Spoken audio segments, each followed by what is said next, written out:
5, 16, 19, 21, 30, 3 and 10. Check results. You remember? It's number 8. It is 6:33. Way too late to be doing this. Meant to be, morning thing. Don't need to say it again, but it's true. It's 6:33 in the evening, and I've got that for 6 hours to make sure the streak stays alive. Just straight out of the gate, I know I have the same jumper on again. It's been like 3 days. I've not been wearing the same jumper for 3 days. You know, I went out, I chucked it on and said I don't own many coats, if any coats, because I don't believe in coats. This is going to be a longer explanation than I thought it would be. So basically, I believe in coats, they're a real thing. I'm not delusional. But I don't. I like them if I see one that, like, aesthetically speaking, it just looks nice, but not as something to actually keep me warm. Like, I typically wear like a thermal under like whatever I'm wearing, and that keeps me a lot warmer than a coat would. So if I had a coat or a jacket, it'd just because I like the way it looks. So I typically just like would chuck on a jumper as a coat, as the coat substitute. So typically, I'll be chilling around with like a thermal and a t-shirt on, or like a thermal and a jumper, but like a light jumper. And then if I'm about to head out, I'll just chuck a hoodie or something on over the top, and that'll act as the coat. You might be thinking, these are a lot of layers. There's a lot of layers to wear just to be chilling around the house. I'm skinny. Skinny people wear a lot of layers. I don't know if you noticed that, but they do. So, not because they're cold, it's just, I think it's just because nothing really fits you well. So you just naturally, even subconsciously, just put on more layers. So yeah, basically I have not been wearing this jumper. I'm like I have not been wearing the jumper for 3 days straight. Okay, it's what I'm trying to. I actually put it on I just got back in. Anyway, I'm in a situation right now where actually the last 2-3 I've been talking about like, but when the barrel, nothing to talk about, nothing to mention. This is an absolute agonizing experience. But then today I've got so much to talk about, but so much of it I can't, because I think I'm making a conscious effort that I'm not going to talk about personal things. Like, I'm not going to be like, oh, this just happened at work today, or Uncle Gary just got arrested finally for his crimes, or anything like that. Like, maybe I'll talk about things retrospectively, like, I remember 4 years ago my aunt got caught doing coke in the toilets, but like, I wouldn't. It was my uncle, but anyway, I wouldn't. If it happened today, I wouldn't be like, today this happened. Point is, in 2 years' time, I got some great stories, because today, so much just like fucking hell shit, just like drama bullshit, like that happens amongst families. But I'm not gonna document that right now. Whenever something interesting happens, not interesting, but like drama filled, or just like cringy, or just like, I can't believe that actually happened, just such a weird scenario, I always think to myself, that's going in my sitcom. Because like, in my head, all these little weird things I would like expand into characters and write into a sitcom in its own little world. I'm not a writer, and I have no intentions of ever writing a sitcom, but in my head I always go, that's going in my sitcom. And today there was a few things going into my sitcom, because not funny, but funny, ridiculous that it's funny. Like, it's hard to explain, trying to dance around it. Sorry, this was my train of thought, which is extremely embarrassing on a format like this. Because I was trying to think of what the football matches were today. We got two. This is something personal I'll bring up, actually, because I'll document how my intense losses are going. You can see this is heading, honey. I'm not playing. I wish the cash, you know what I mean? All these footballers, I'm in it because I just love the game. It's like, I love football, don't get me wrong. Like, I really like football. But it gets to a point where the money does outweigh the football, you know what I mean? Like, and I get it, like, is that true?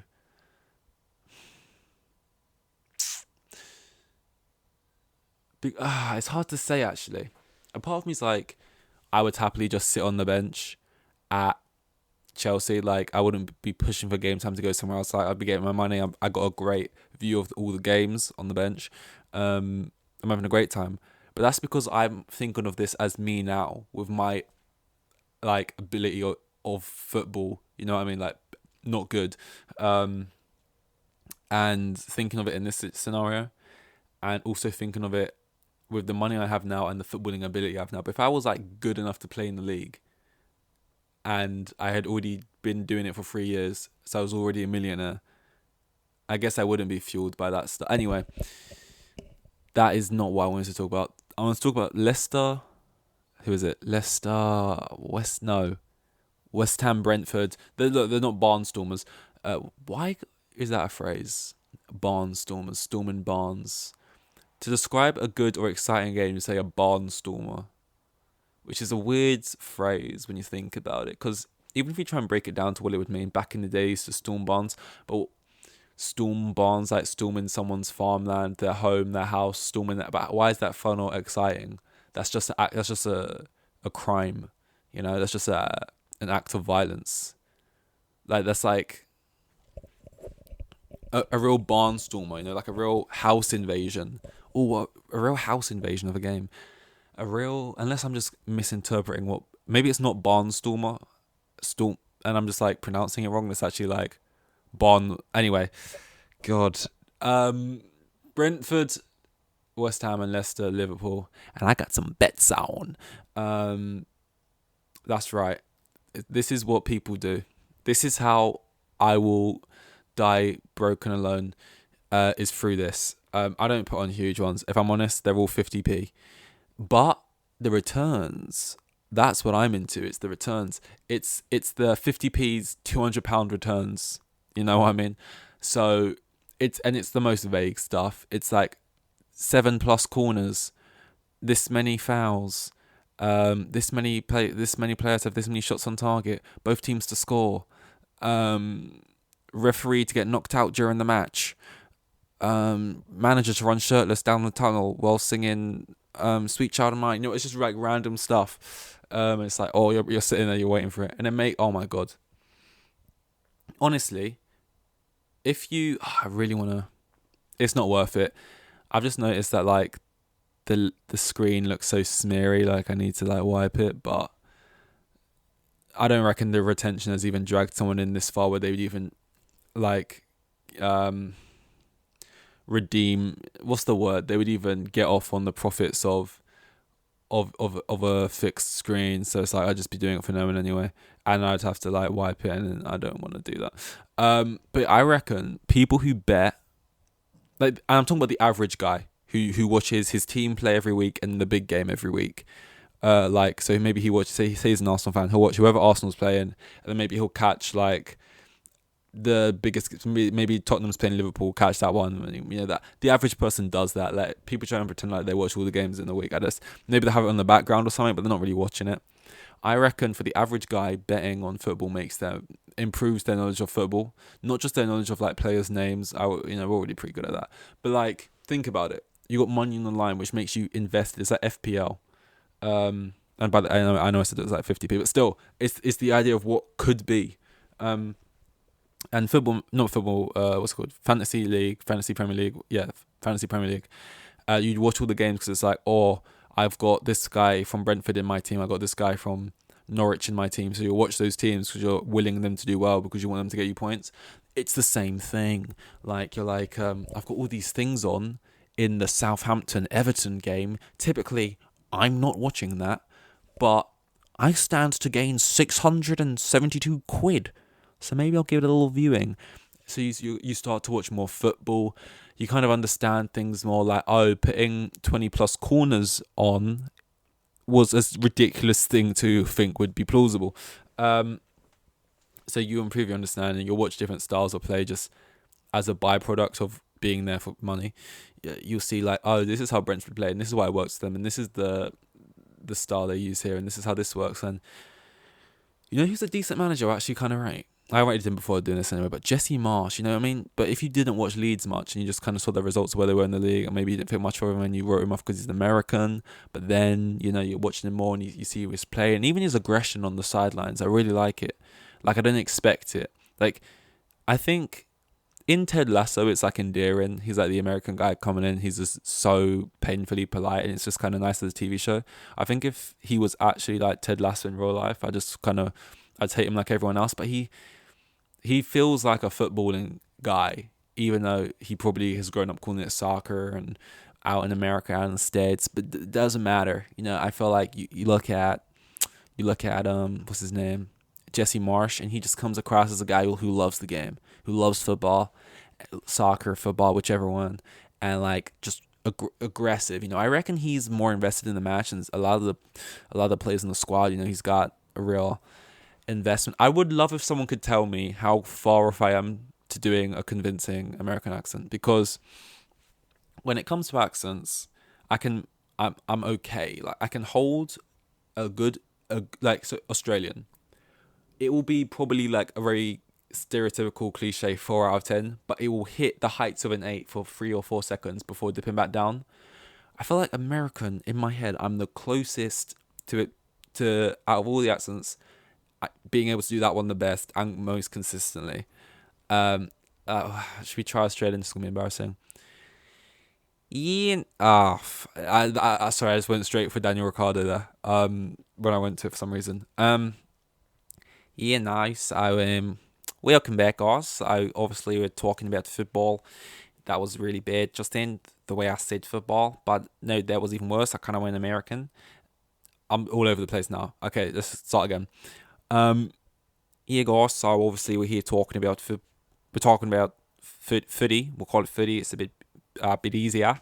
Obviously, like we got the Socceroos over here, and it's just really bad. I used to be better at this. Australian's such an easy one. It's such a gimme. I'm trying too hard. Okay, one more time. Yeah, you know what it is? Daniel Ricciardo has affected it. I used to do just a very average, stereotypical, not great, probably. You could tell it's a fake, but better than this. And now Daniel Ricciardo, his version is creeping in and it's throwing me off. Out in Australia, yeah, mate. So like we're out here watching the footy. It's a great time. Yeah, we not got a bunch of great players, but it's a great time, and we really enjoy it, and being out here with the boys and watching the footy. It's a great time, obviously, mate. my friend Joey, he's got the cami, and we're taking pickies, and it's a great time. We're feeling absolutely over the moon. But yeah, no, we're gonna go back probably maybe later, and I've lost it. That's the best I can do. But that's what I'm trying to say. Maybe for a split second there, it was okay. Maybe for like a split second there, it was like okay. But for the most part, it wasn't the best. And I think that I could maybe improve it a little bit. But I'm not thinking about it too much now. You know what I mean? It's not good. But American, I would love for an American just to be like, oh, I mean, I can tell you're doing an accent, but it's not awful. Like the accent Benedict Cumberbatch does in Doctor Strange. Whenever I hear people talk about it, they always say it's the most generic sound. He sounds like AI. Like it's not good. Like it's like someone doing an English accent and being like, "Oh hello, I'm from England. Let me sweep the chimneys and that in it. Can I have a water bottle off Bloody hell?" Like it's not good. Like no one actually speaks like that. He's like, "I'm Doctor Stephen Strange, and I am the protector of the multiverse." Like it doesn't sound good. I'm Dr. Stephen Strange. Like, it's just not a good one. But I don't know, man. I feel like I've got an okay cadence with it. I feel like if someone could just tell me, dude, that's like an okay accent, you're doing all right there. And I'm not doing this for anything. It's not like I've got like a big show coming up. I got like a big project, and I gotta convince the people, or it's off with my head. But I don't know, man. I just feel like I don't want to be that guy who's like, yo, you want to hear my amazing American accent? And then I pull it out the bag and they tell me, dude, that accent sucks fucking balls, my guy. That would fucking suck. So if an American ever hears this, please let me. And imagine they told me it's a 10. Just, it would mean absolutely nothing, but it would be great. I think it would hurt more to hear that it's a 4 than it would feel good to hear that it's a 10. Like, I'd rather they just said, yeah, it's okay, it's a 6. Oh, would I? Because a sneaky part of me is like, they're going to say it's a 10. Like, I'm asking for people to tell me, but they're going to tell it's a 10, right? But there's a big part of me that like, oh, bro, that's like a 3. That's not good, man. That would crush me. That would really hurt.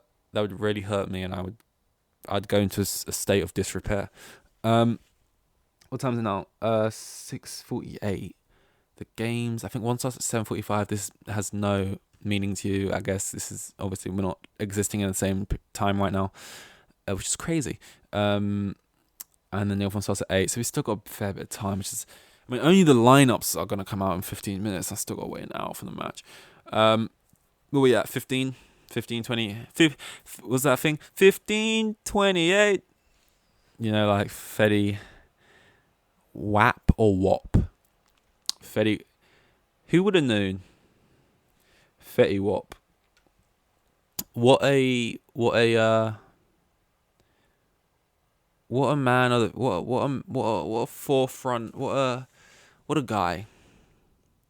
Fetty wet ass pussy. I couldn't think of a joke there. It is funny though. To have a name. Also, I hate the name. I hate the word wop or wap because I don't like a name that I don't know which way to say it. Wap, wop. You know. But yeah, what I'm trying to say is Fetty Wap. And then, so to have a name which means nothing really to anyone, to then be made famous for something else. So like, Wap, I don't know what that means, or what that Fetty Wap means together, or what it even means. But that being your name is like, okay, yeah, that's just his name. But then now, like, if you called yourself Wap or anything like that, people are going to be like, why are you calling yourself that, bro? Like, why are you saying, like, say there was a company called Weather Analytics people. It's a shit name. They're not doing great. The business hasn't really got off the ground yet. But they're called the Weather Analytics people. For short, we acronym it. We are WAP. And then next year, Cardi B drops that. Like, the stocks plummet or do they explode? You know what I mean? Like, before that acronym, sure, take it, it's yours. And then people came in who were huge and just made it a thing. Like, and that's not like an offensive thing, really. It's not, well, I guess if you're like trying to be like, weather analytics is very different from the message they're pushing. Well, I guess rain, well, you know, I guess they're both, I guess you could say in Cardi B's case, it's raining cats and dogs. It's raining pussies, and it's you know, when you get what I'm trying to force here. But like, worst case scenario, you're like a small Jewish family, a small little just quaint Jewish family, and you have like a little boy, and you're living out in Germany, let's just say. Or maybe not. Maybe neighbouring, a bordering country to Germany, a little Jewish family. That sounded offensive for some reason. You're just a little Jewish family, and you know, and your boy's just been born, and you're like, oh my god. Well, you're Jewish in this. Well, sorry, you're German. You're in Germany. I don't know a lot about Jewish. What's it called to be? You are Christian, but it's Christianity. You are Jewish, but it's Judaism. Yeah, that's it. So I don't know a lot about Judaism, like, because it's not just a religion. It's also like you can be it. Like Drake is half it. So yeah, I don't know a lot about it, but they just don't teach it much in school. This country is very big on Christianity and Islam. Anyway, where was I going with this? Okay, so you're a little Jewish German family, and you're like, oh my god. Wait, that's like Sweden. You're like, what's German? German's like, oh yeah, little piggy. You're like, oh yes, my little boy. He looks just like his grandfather. This is really bad. He looks just like his grandfather. Oh my god. This is really bad. It's going Scandinavian again. He looks just like his little grandfather, yeah? He's got his grandfather's eyes. I think we should name him Adolf. I think Adolf Schwitzelheimen, because the last name is Schwitzelheimen. We shall name him Adolf Schwitzelheimen. And you're like, you think nothing of it. You've got your little baby boy, Adolf Schwitzelheimen, and he goes to school and it's great and you're just happy. And then 4 years later, you got Adolf Hitler running around and it's like, well, he's just ruined it for everyone, you know? And it's like at the time, and you know what's even worse is the fact that he was born close enough to when Hitler became famous. So now he's going to grow up with Adolf for the rest of his life and people are going to be like, did your parents like name you after him? No, I was born like 2 years prior and it's a thing. I get it a lot. Yeah, no, I'm Jewish, man. Why would my parents name? You know what I mean? That was happening. I don't know why he lost the accent in old age, but you know, apparently people did do that because in some places there's very little rules on what you can name your kid. Some places say no numbers, anything else is fine, whereas other places say nothing offensive. If you live in one of the places where no numbers, anything's fine, you can literally name your kid like first name, by the way. So you still have a last name, but first name Adolf Hitler. Which is crazy because I watched a Vsauce video like last night when he was talking about it. Some modern day neo-Nazi family names their kid Adolf Hitler and then the last name which is like Smith or something, and then all the other kids had like crazy like genocide names. I don't know. Yeah, safe to say all their kids got taken off them eventually, but that's all he said though. He just left it at that. He said, yeah, all those kids did get taken off him, you know. So it's like, okay, yeah, you know, probably for the best. But what I want to know is, did they change their names? Like, is he still like Adolf Hitler Smith, or did he get? Or was he like, you know what? I'll just go by Matt now, because is he still living out there? No one must trust him. People either think it's a practical joke, so like, you want your name on a birthday cake. They're like, it's clearly just a joke. We're not doing that, mate. Or like you want to go get a bank card, or you want to like go apply for something, and you put your name on as Adolf Hitler. People are like, okay, who's this prankster? Who's this joke? So you're on a phone line, like, yep, first name, mate. Yeah, Adolf. Wait, what's your last name? It's Hitler. Right, okay, mate. We're not doing prank calls. Piss off. It's like, no, I'm not. Or they believe you, and they're just like, better not hire him. I know we shouldn't be judging people, but like, let's just play it safe. Like, you're hiring someone to like work at even a retail job, or even like a higher job, like a retail or a job like, you know, working with kids, like a teacher, and you got a great degree in English, and they look through the resumes. They got James Bynes. He's got a degree, quite a good degree. Yep, he's got all the things we need. Yep, seems like a good guy. Then this one, great degree, everything you need. Oh, very similar degree. Although this guy's called James Deans and this guy's called Adolf Hitler. So I'm going to hedge my bets on this one over here, because you're just not going to risk it. You're not going to risk it, especially around the children, you know. That is such a burden to be dealt with. You've basically subjected that person to a life of rejection. Or you could just change your name, which is what I was wondering. Anyway, that was a good one. That felt good, man. That felt like we were just going for 23 minutes, and then we died, and we stopped still. But, you know, 23 minutes is good enough. Just a shame that we're all smeared out because I didn't wipe the thing. Anyway, though, on to day 9. With the kids, and I had like 3 kids, and the geezer was probably on like maximum 20 bags a year. Like the most boring bloke you'll ever meet. Like,